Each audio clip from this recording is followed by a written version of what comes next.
Hello guys, नमस्कार। आप सभी का स्वागत है अपने चैनल शिवनाथ सीजीवी आपम हब पर। मेरा नाम है विभोर कुमार श्रीवास्तव और आज हम देखने वाले हैं सीजीवी आपम और पीएससी में आए हुए मैथ्स के क्वेश्चन। ये इसका पीवाईक्यू पार्ट 8 है, ठीक है। तो देखो पहला क्वेश्चन क्या है। पहला क्वेश्चन हमारा आया है छात्रावास अधीक्षक 2014 है, मतलब हॉस्टल वार्डन 2014 में कि निम्नलिखित चित्र में ए बी ए सी के बराबर है। एंगल एबीसी 50 डिग्री है, एएम एवं एएम बीसी पर लंब हो तो एंगल एम ए बी कितना होगा, पूछ रहे हैं हमसे। ठीक है, देखो यहाँ पे डायग्राम बना हुआ है कि ये ए बी सी है, ए एम इस पे लंब है, तो ये बी सी को बांट दिया दो पार्ट में, है ना, बी एम और एम सी में, जो बराबर रहेगा। ए बी एम हमारे पास 50 डिग्री दिया हुआ है, तो हमको निकालना क्या है कि एम ए बी कितना होगा, मतलब कौन सा एंगल, ये वाला एंगल, ये वाला एंगल कितना डिग्री का होगा, एम ए बी। तो देखो एक चीज समझो आप, ये हो गया ए बी सी, बहुत इजी क्वेश्चन है।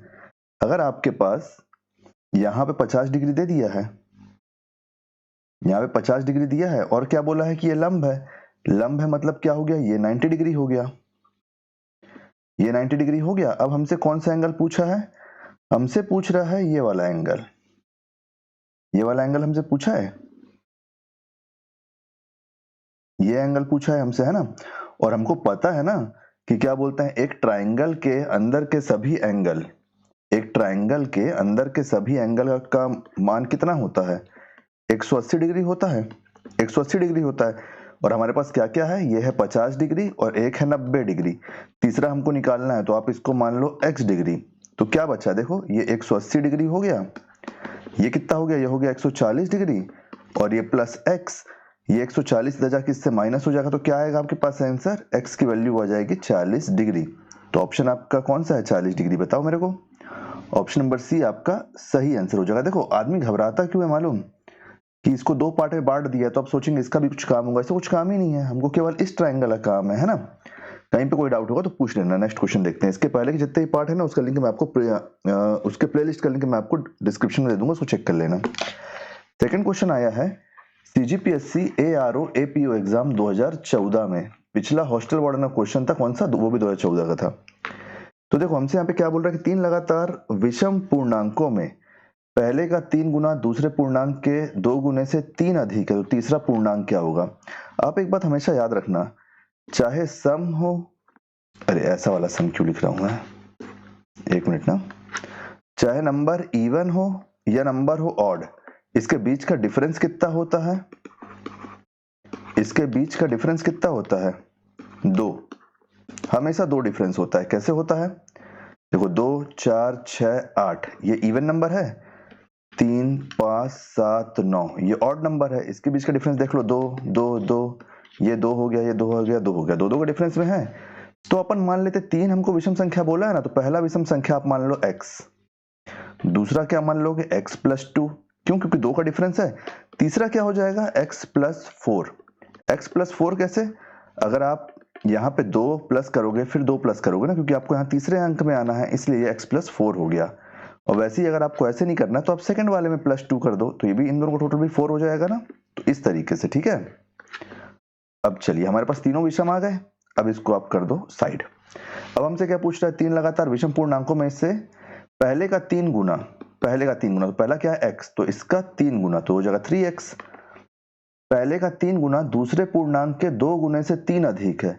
अच्छा, दूसरा पूर्णांक मतलब ये वाला, दूसरे पूर्णांक के 2 गुने से 3 अधिक है, 2 गुने से 3 अधिक है, तो प्लस 3 कर दो, इसका 2 गुना होगा, ये प्लस 3 हो गया यहाँ पे, तो ये कितना होगा, देखो 3x इक्वल टू अंदर आके मल्टीप्लाई होगा, ये हो जाएगा 2x प्लस 4 प्लस 3, तो ये कितना हो गया, देखो 3x, ये जो 2x है इसको इधर ले आओ, तो ये 2x इधर आके, क्योंकि ये प्लस में तो इधर आके माइनस में हो जाएगा, इन दोनों का टोटल कितना हो जाएगा 7, तो ये क्या आ गया, x की वैल्यू आ गई 7, x की वैल्यू 7 आ गई। तो क्या 7 हमारा आंसर है, नहीं है, हमारा आंसर क्या है, हमसे पूछा है तीसरा पूर्णांक क्या है, तीसरा पूर्णांक क्या है, तीसरा पूर्णांक है x प्लस 4, मतलब 7 प्लस 4, तो क्या हो जाएगा हमारा सही आंसर 11, 11 हमारा सही आंसर हो जाएगा, कौन से ऑप्शन में, ऑप्शन नंबर ए हमारा सही आंसर हो जाएगा, ठीक है। अगर कहीं भी कोई डाउट होगा तो पूछ लेना, और ऐसे क्वेश्चन पूछेंगे ही आपसे एग्जाम में, आप देखना, क्योंकि ऐसे क्वेश्चन रिपीट होते हैं बार बार।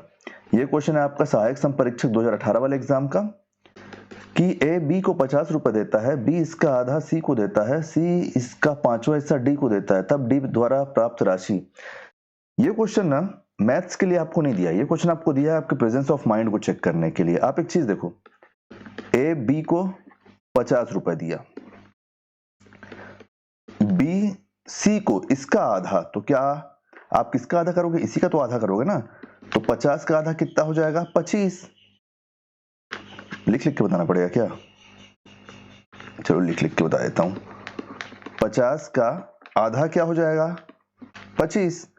फिर सी डी को, जब यहां पे देखो कंफ्यूजन होगा लोगों को कि सी इसका 5वां हिस्सा, इसका 5वां हिस्सा का मतलब क्या? 50 का कि 25 का? तो जब इसका बोल दिया है ना तो 25 आ जाएगा यहाँ पे। 25 का 5वां हिस्सा डी को देता है, 5वां हिस्सा मतलब 1/5। तो आप इसको इससे डिवाइड कर दो, कितना आया? 5।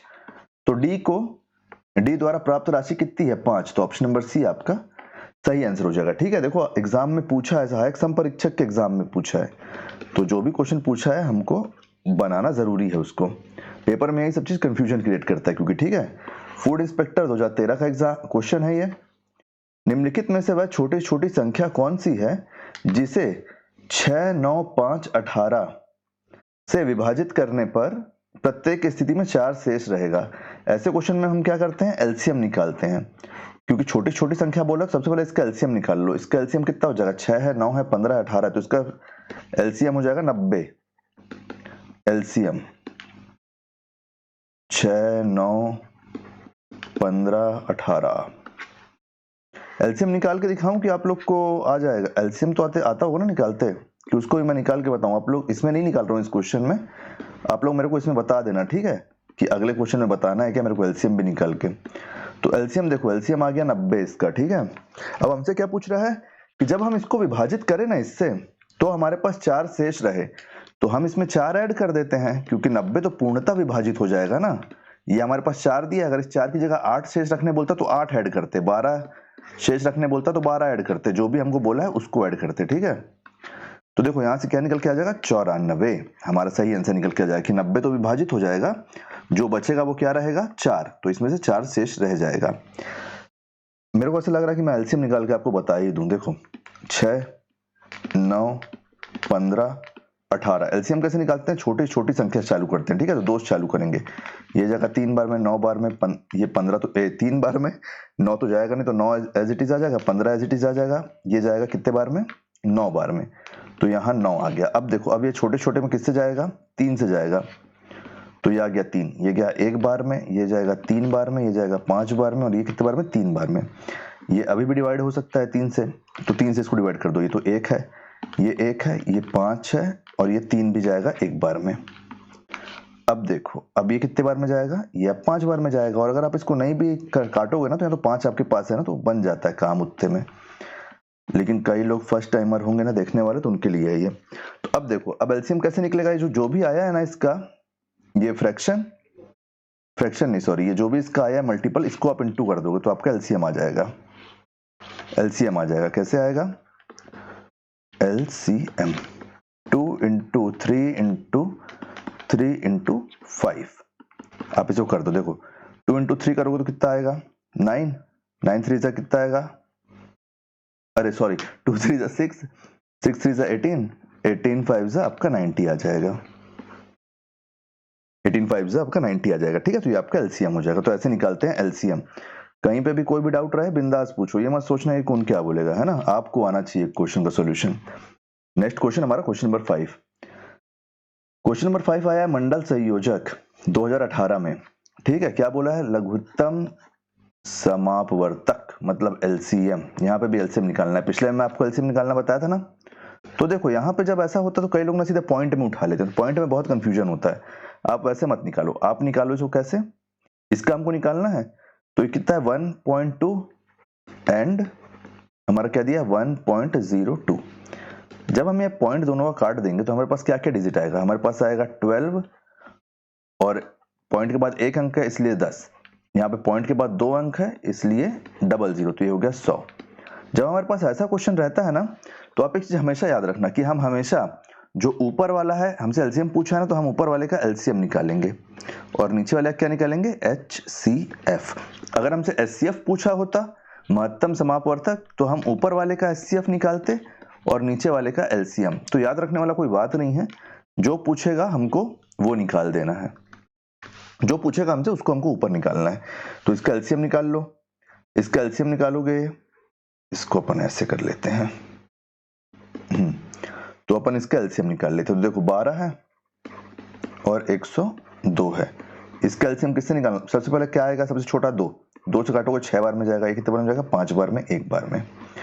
फिर इसको 2 से काटो, देखो 3 से कट सकता है लेकिन हम 3 से नहीं काटेंगे क्योंकि हमको छोटे से छोटा करना है ना इसको, 5 बार में, 1 बार में। फिर ये जाएगा 3 से, 3 से कितने बार में जाएगा, 1 बार में। ये कितने बार में जाएगा, 1 बार में, 7 बार में। अब ये कितने बार में जाएगा, 17 बार में टोटल। कितने बार में, 17 बार में। तो ये हो जाएगा 1, ये हो जाएगा 1। तो देखो अब 2 दूनी 4, 4 तिहाई 12 है ना, ये हो गया 12। 12 और 17 का अगर आप वो करोगे मल्टीप्लाई, 12 और 17 का मल्टीप्लाई करोगे तो आपके पास एलसीएम निकल के आ जाएगा 204। मैं यहाँ लिख देता हूँ, एलसीएम क्या आ जाएगा, 204। ठीक है, 12 और इंटू 17 करोगे तो 204 होता है वो। अब आपको क्या निकालना पड़ेगा, ये तो हो गया एलसीएम। अब मैं आपको बताया ना, नीचे वाले का एचसीएफ निकालना पड़ता है। हमसे एलसीएम पूछा तो नीचे वाले का क्या निकालना पड़ेगा, एचसीएफ, क्योंकि ये फ्रैक्शन में कन्वर्ट हो गया है। तो जो आपका ये होता है क्या, एचसीएफ, एचसीएफ का कॉन्सेप्ट अलग होता है। एचसीएफ में हमको हाईएस्ट कॉमन फैक्टर निकालना है, मतलब जो दो, मतलब ऐसा संख्या जिससे दोनों कटे। यहाँ पे एक भी कट रहा है तो अपन काटते चले जाते हैं ना, वहां पे ऐसा संख्या जिससे दोनों कटे, तो ये 1 बार में जाएगा और ये कितने बार में जाएगा, ये जाएगा 10 बार में। अब कुछ जा रहा है क्या, तो कॉमन फैक्टर आपके पास क्या हो गया, कॉमन फैक्टर आपके पास हो गया 10। क्या हो गया कॉमन फैक्टर, बताओ मेरे को, 10 होगा ना। तो हमारा सही आंसर क्या हो जाएगा, क्या गया, सॉरी, ये है ना। तो एचसीएफ हमारे पास क्या निकल के आया, एचसीएफ हमारे पास क्या निकल के आया, 10 निकल के आया। तो जब हमारे, और जब पॉइंट आप यहाँ पे लगाओगे तो ये 10 है, 1 0 और ऊपर आपके पास 3 अंक है। तो जब आप इससे इसको काटोगे तो हमारे पास आंसर क्या निकल के आ जाएगा, 20। मतलब ये पॉइंट है ना, तो पॉइंट को तो ऊपर रखना पड़ेगा ना, 0.4, एक अंक पीछे चल, 1 0 से खसका दोगे आप उसको, तो ये हमारा सही आंसर हो जाएगा। कहाँ पे देखो, कौन से ऑप्शन में, ऑप्शन नंबर डी हमारा सही आंसर हो जाएगा। तो उम्मीद करता हूँ कि सारे क्वेश्चन आपको समझ में आ गए होंगे। कहीं पे भी कोई भी डाउट होगा तो पूछ लेना, आने वाले वीडियो के लिए आप बने रहो। अगर वीडियो पसंद आए तो वीडियो को लाइक कीजिए, वीडियो को शेयर कीजिए, आने वाले वीडियो के चैनल में बने रहिए, चैनल को सब्सक्राइब कीजिए। पुराने वीडियो का प्लेलिस्ट में आपको मिल जाएगा, उसको जरूर चेक कीजिए चैनल पे भी। Thank you.